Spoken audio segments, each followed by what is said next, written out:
Жүгенсіз заңсыздықтар мен мыңдаған халықтың естілмей, естілсе де ескерілмей жатқан мұңы бар бұл жағдайды бір жақты қылмаса, іс насырға шабуы әбден мүмкін. Тұрағым Қанат Бейсенбайұлы, сізге мына жақтамын.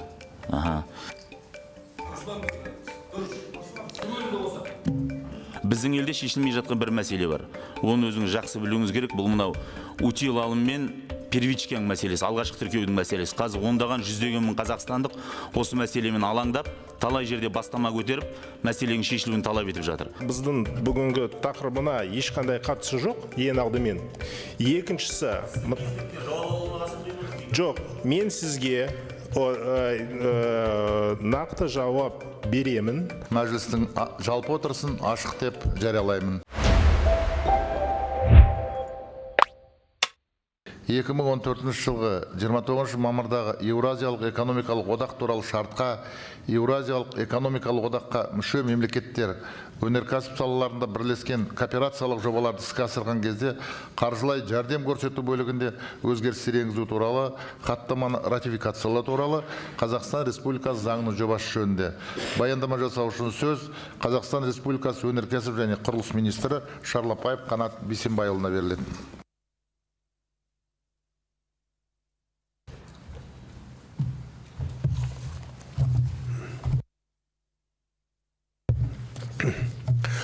Құрметті Ерлан Жақанұлы, құрметті депутаттар.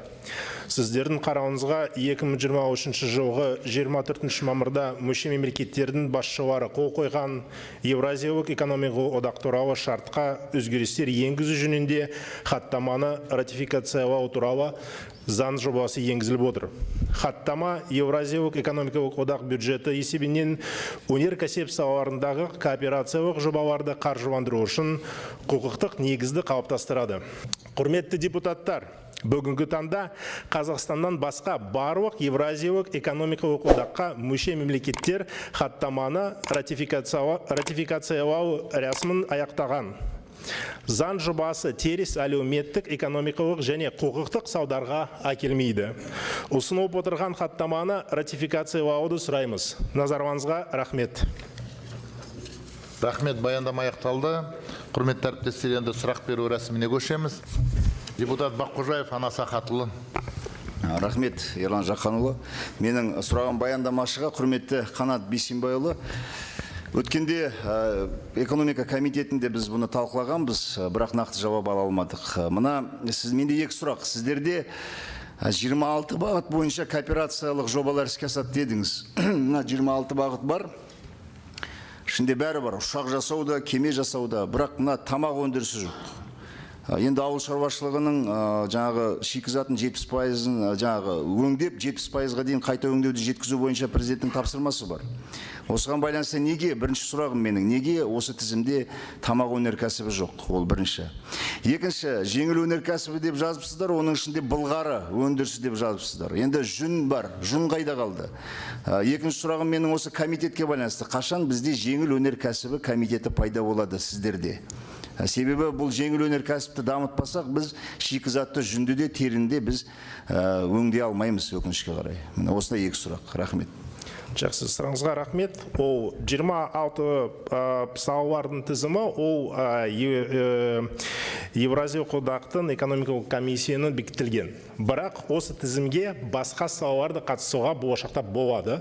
Сонымен біздің ойымша ойлаймыз, қазіргі таңда осы механизм пилот ретінде іске қосамыз, одан кейін басқа салаларды осы тізімге қосамыз. Сіздің мысалы агроөнеркәсібін және тамақ саласындағы продукциясы осы тізімге қосуға болады.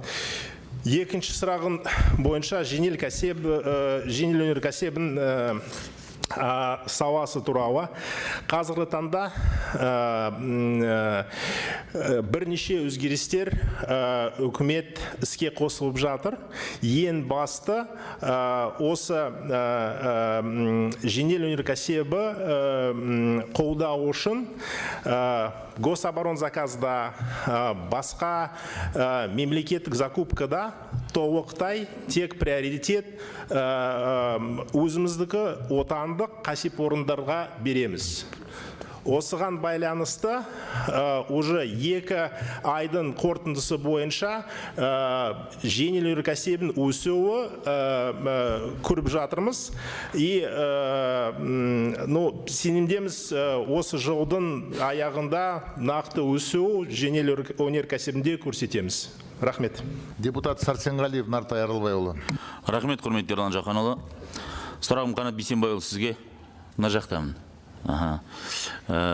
Сіздің министрліктен бір жауап алмай жүрген мәселем бар еді, соны енді пленар келгесін өзіңізден сұрайын деп жатыр. Мынау келісімнің аясында жаңа қажет болса, ауыл шаруашылық жаңағы мәселесіне көмектесеміз, басқа техникалық мәселелерді шешіледі деп жатсыз ғой, технологиялық мәселе. Дей тұрғанмен, біздің елде шешілмей жатқан бір мәселе бар.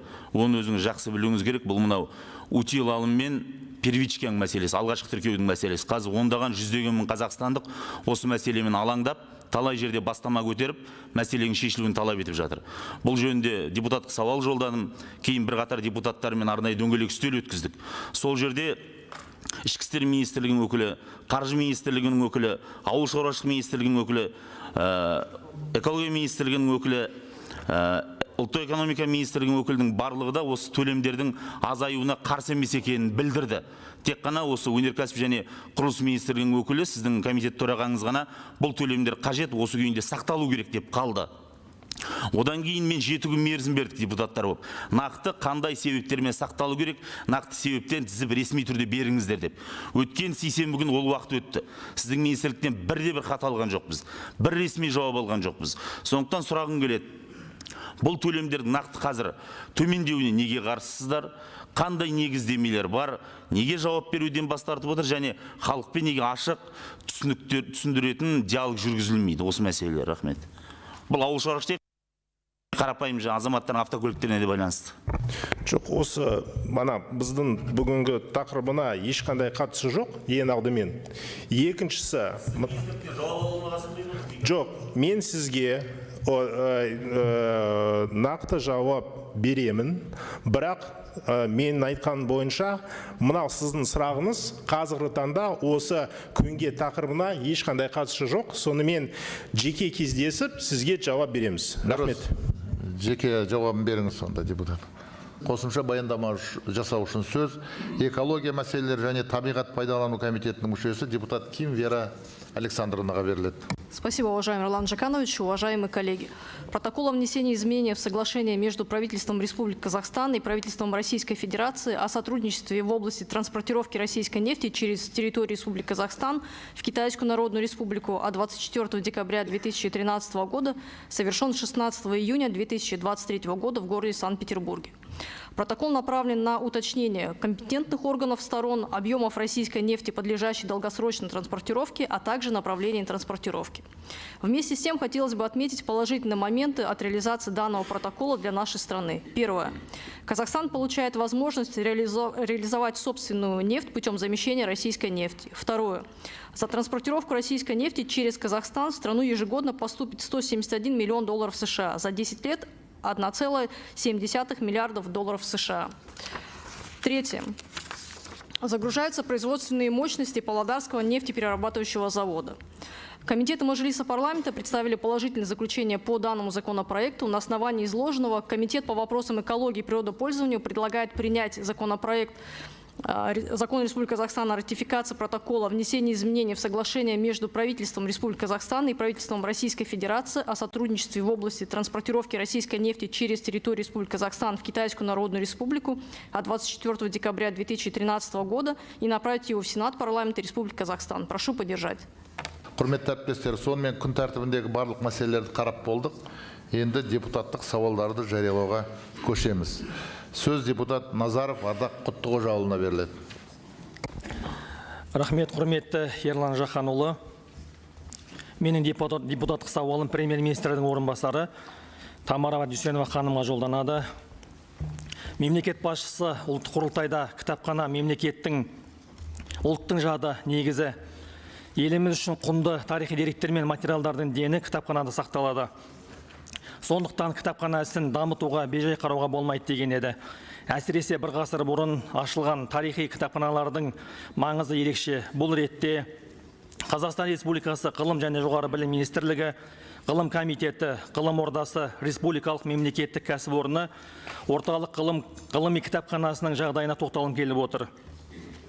1932 жылы ашылып, 1945 жылы Қаныш Сәтпаевтың қолдауымен жеке орталық ғылыми кітапхана статусын алған кітапханада қазір 6 миллионға жуық басылым сақтаулы. Бұл Қазақстандағы ең бай ғылыми қор болып саналады.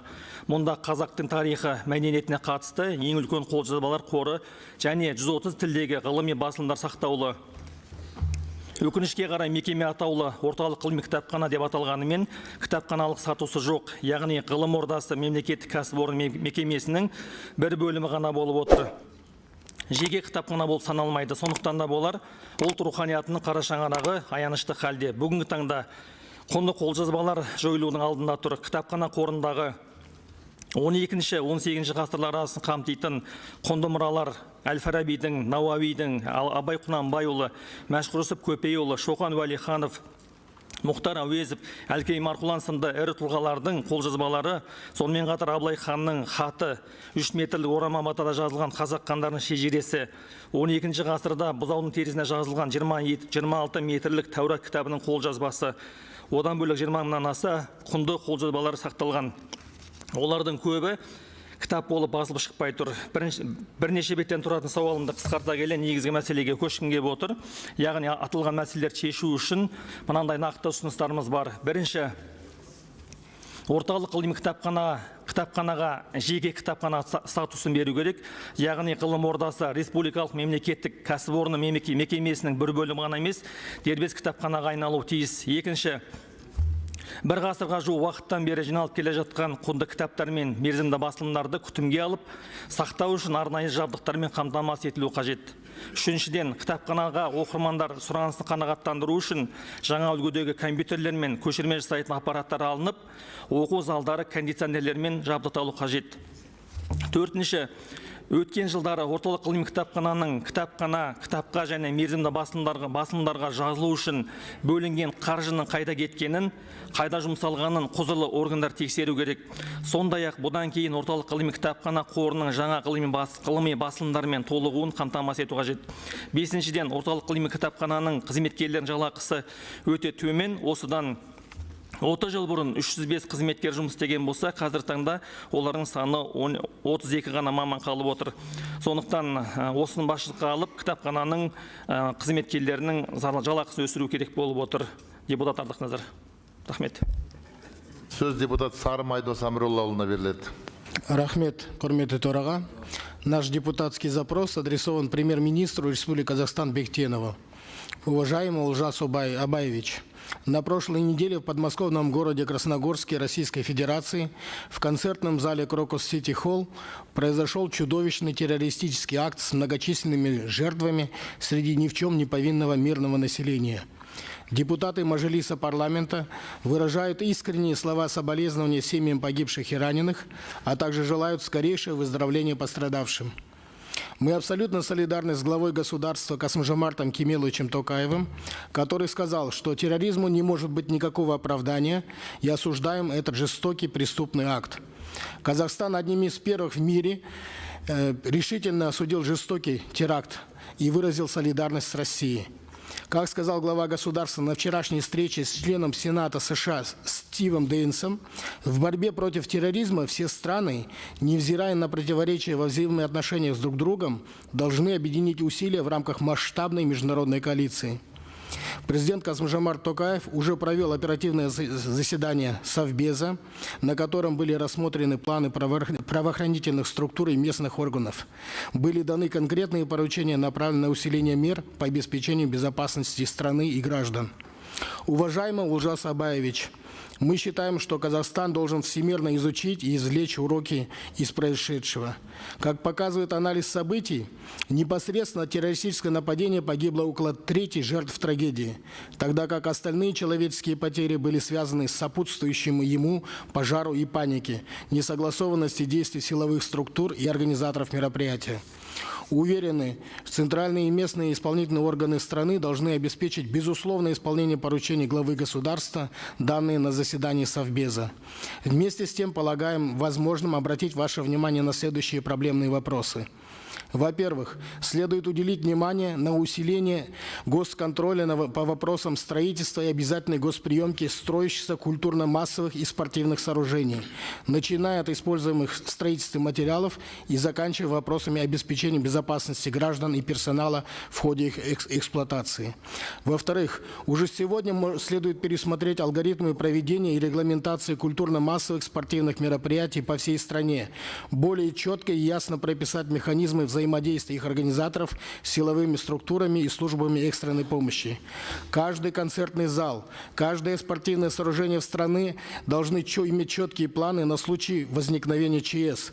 Их профессиональный персонал должен проходить обучение, а также регулярный инструктаж накануне событий с массовым скоплением граждан. В ходе мероприятий эти залы и помещения не должны превращаться в смертельные ловушки для граждан. Организаторы должны нанимать дополнительный персонал, привлекать органы внутренних дел и ЧС для обеспечения беспрепятственного доступа, а также в случае необходимости безопасной экстренной эвакуации граждан.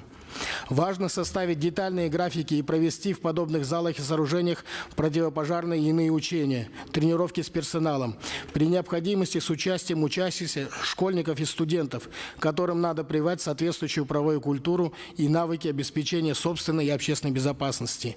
И, наконец, в-третьих, необходимо провести аудит наиболее посещаемых культурно-спортивных сооружений и залов на предмет их антитеррористической, противопожарной и иной безопасности, обеспеченности их необходимым сигнальным и противопожарным оборудованием, периодически проверять их содержание в рабочем состоянии. Важно также обратить внимание на то, чтобы новые такие объекты строили с учетом всех требований сейсмической и противопожарной безопасности, с использованием пожароустойчивых и огнеупорных материалов. Спасибо. С уважением, депутаты фракции Аманат. Сөз депутат Жаңбыршин Еділ Терекбайұлына беріледі. Рахмет, құрметті төраға, қадірлі әріптестер, депутаттық сауалымыз Қазақстан Республикасының премьер-министріне. Аманат партиясы өз сайлауалды бағдарламасында ескі Қазақстанның жүйесі болған барлық деңгейдегі делдалдарды жоюды іске асыруды негізге алып отыр. Осыған дейін аманаттықтар газ және теміржол саласында прокладка ұйымдарды реттесе, енді электр энергетика саласында тәртіп орнататын анық. Өйткені сайлаушыларымызбен кездескенде электр энергиясының тарифтерін негіз көтеріп отырған, ел аузында ЭСО деп аталып кеткен энергиямен жабдықтаушы ұйымдарға тыйым салуды олар бізге аманат еткен. Осыдан 20 жыл бұрын либерализация және электр энергиясының бөлшек сауда нарығында бәсекелесті енгізу аясында энергиямен жабдықтаушы ұйымдар пайда болды. Олар нарықта электр қуатын көтерме бағамен сатып алып, және тұтынушыларға сатуды жүзеге асыратын компаниялар немесе жеке кәсіпкерлер. Бір сөзбен айтқанда, дистрибьюторлық қызмет атқаратын делдалдар. Қазіргі таңда бұл ұйымдардың реттелетін және реттелмейтін екі түрі нарықта жұмыс жасап отыр. Реттелетін ұйымдар тұрғындарға, заңды тұлғаларға және бюджеттік ұйымдарға қызмет көрсетуде, және мемлекет тарапынан олардың операциялық шығындары ескеріліп, жабдықтау тарифінің орташа бағасы 1 киловатт сағатта 1 теңге жобасына бекітіліп отыр. Ал реттелмейтін ұйымдар тарифтерін өздері белгілейді. Яғни оларға әй дейтін әже, қой дейтін қожа жоқ.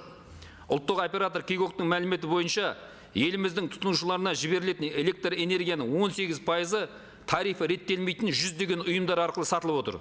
Яғни делдалдар арқылы миллиардтан қаржы өтеді. Біздің болжамды есебіміз бойынша әрбір делдал жылына кемінде 1 миллиард теңге таза пайда көреді екен. 120-ден астам реттелмейтін ұйымдардың бір жылдық таза табысы кемі 150 миллиард теңгені құрайды. Бұл әзірше болжам цифрлар, нақтысын ешкім білмейді. Өйткені бұлар ешкімге есеп бермей, тек делдалдық қызмет арқылы кеңседегі азғантай ғана қызметкерлермен халықтың адал табысынан миллиардтап қаржы тауып отыр.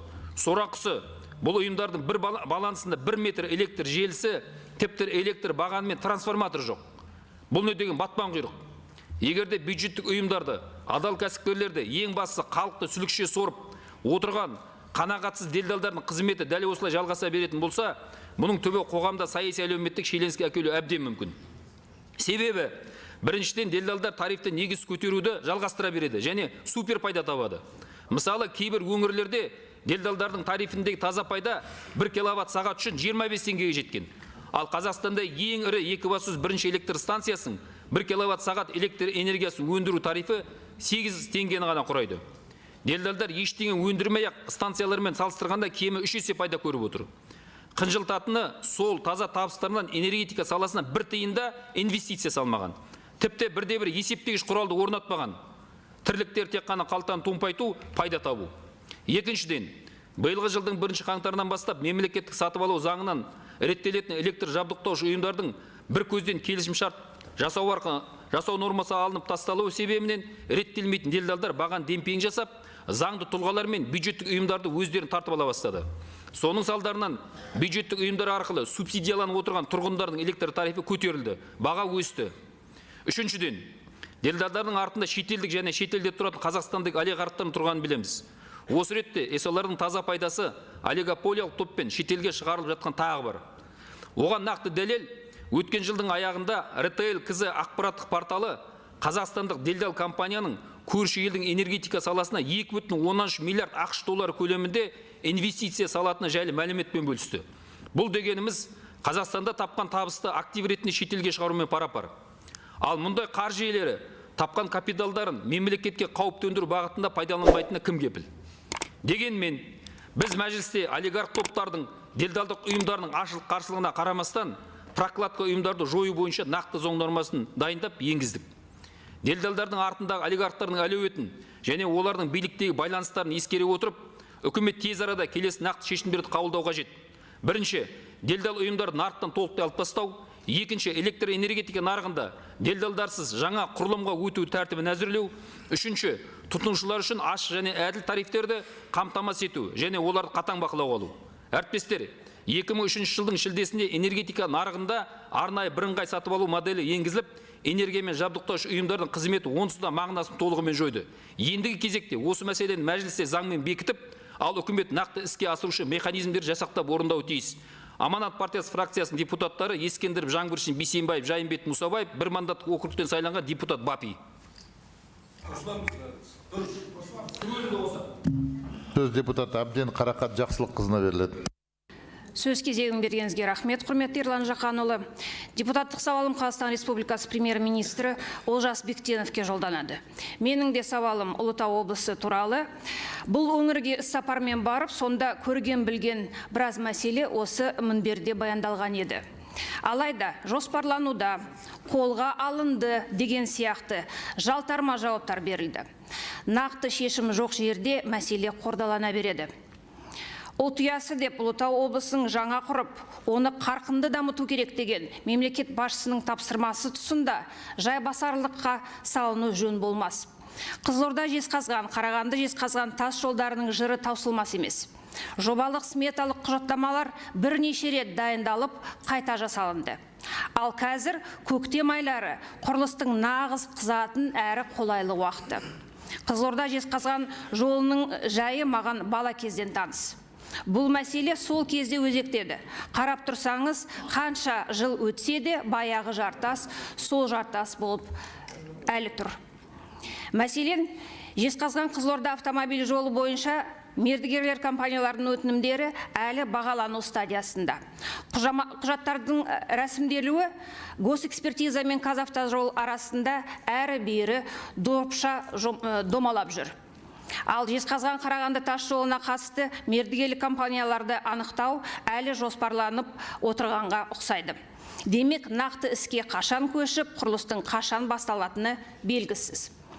Халық өңірлік басшылықтың жайбасарлығына наразы, бірақ аталған бағыттағы автомобиль жолдарының салынуы, бақылануы облыс әкімшілігіне емес, тікелей көлік министрлігіне қатысты. Жезқазған Қарағанды тас жолы кеңестік кезеңінен күрделі жөндеу көрмеген. Жиектері әбден мүжіліп, тарылып барады. Міне, содан бұл трасса қанды жол аталып кеткені баршаға аян. Дәл осы жолда 2023 жылды 129 жол көлік оқиғасы тіркеліп, 37 адам қаза тапқан. Ал биылғы жылдың тек 2 айында 23 жол көлік оқиғасы орын алып, 2 адам мерт болды. Тас жолдың жыры таусылғанша әлі қанша жан тауқыметін тартады. 3-ші құрылтайда Президент Қасым-Жомарт Тоқаев жол салу және оны жөндеу жұмыстары экономиканың дамуына тың серпін береді деп атап көрсетті. Дұрыс айтылған, жол болмаса қандай серпін, қандай даму болады? Жолымыздың түрі анау болса, қандай қарқынды экономика, қандай табысты туризм күтеміз. Халықтың әл-ауқаты осы жолға байланысты. Облысаралық жолдардың сапасыздығы өңірдің дамуына, инвестицияның тартылуына өте қатты өзінің жұмысты қиындатады. Сондай-ақ нәтижесінде азық-түлікте қымбаттайды. Ал бұл тағы да қарапайым халықтың қалтасына түсетіні анық. Құрметті Олжас Абайұлы, өкіметтің соңғы шешіммен жол мәселесіне 1 триллион теңге бөлінді.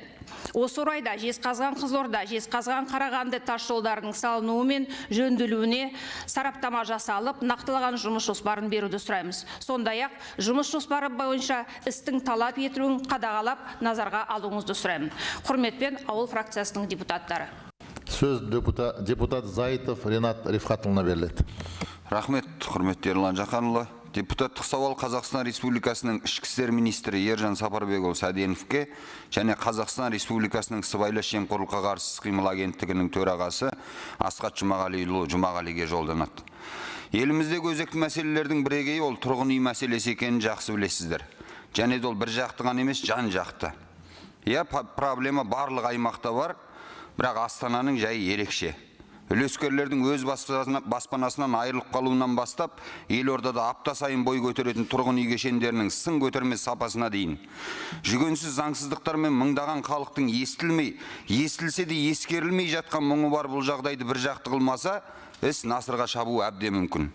Мысалы, Азия плюс тұрғын үй кешенінде тұрғындар, яғни қариялар, кішкентай балалар мен жүкті аналар, сондай-ақ мүгедектігі бар тұлғалар өз үйлеріне кіретін есігінің не кіреберісінің болмауына байланысты күнделікті паркинг арқылы кіруге мәжбүр. Соның салдарынан бір баланың көлік қағып, күні кеше ғана 16 наурызда екі жеткіншек арсыз педофилдің қолына түсе жаздаған фактілер анықталған. Онымен бұл мәселе біткен жоқ. Бұл үй тұрғындарға сатар кезде бизнес санатындағы үй деп сатып, бірер жыл өткен соң пайдалануға қабылдау кезінде эконом санатына ауыстыра салулар да мүмкін екен. Сонымен қатар, успешный дом тұрғын үй кешенінің тұрғындары да алаяқтық іс-әрекеттерге ұшырап отыр. Ал енді елдің бәрі білетін оазис деген кешен жайлы айтатын болсақ, ол тіпті ұзақ әңгіме. Бұл көп өзекті мәселелердің біраз ғана. Айта берсек, айлап таусылмайтын зар бұл. Жағдайдың мән-жайын анықтамақ оймен бір емес бірнеше әрекет жасап көрдік. Халықты ойлап жатқан бірде-бір құзыретті орган көрмедік.